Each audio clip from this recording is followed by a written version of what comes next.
Welcome to Sravani's media.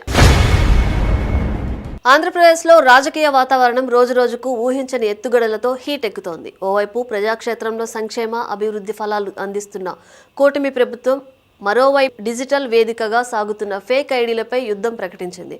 అధికారంలో ఉన్న తెలుగుదేశం, జనసేన, భారతీయ జనతా పార్టీల ఎన్డీఏ కూటమి మధ్య పూడ్చలేని వ్యత్యాసాలు సృష్టించేందుకు ప్రతిపక్ష వైఎస్ఆర్సీపీ మైండ్ గేమ్కు తెరలేపిందనే విమర్శలు వెల్లువెత్తుతున్నాయి. ఈ నేపథ్యంలో ఎన్డీఏ భాగస్వామ్య పక్షాల సోషల్ మీడియా కోఆర్డినేషన్ కమిటీ రంగంలోకి దిగింది. తమ శ్రేణులకు, అభిమానులకు అత్యంత కీలకమైన ఉమ్మడి విజ్ఞప్తిని, హెచ్చరిక ప్రకటనను విడుదల చేసింది.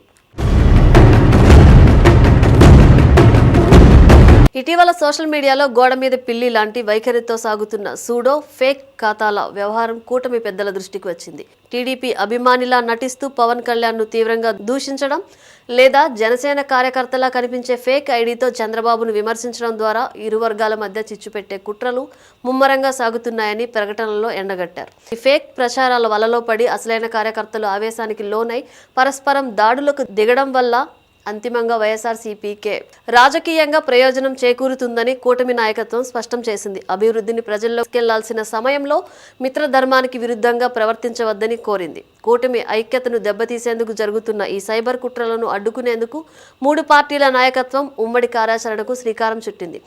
ఇకపై కూటమి నేతలు వారి కుటుంబ సభ్యులపై ఉద్దేశపూర్వకంగా వ్యక్తిగత విమర్శలు, దూషణలు లేదా కక్షపూరిత ప్రచారానికి దిగితే వారు ఏ పార్టీకి చెందిన వారైనా సరే ఉపేక్షించేది లేదని తేల్చి చెప్పింది.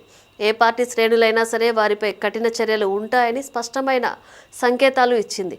అనుమానాస్పద ప్రచారాలు కనిపిస్తే వెంటనే ఆవేశపడి కామెంట్లు చేయకుండా నేరుగా పార్టీ దృష్టికి తీసుకురావాలని సూచించింది.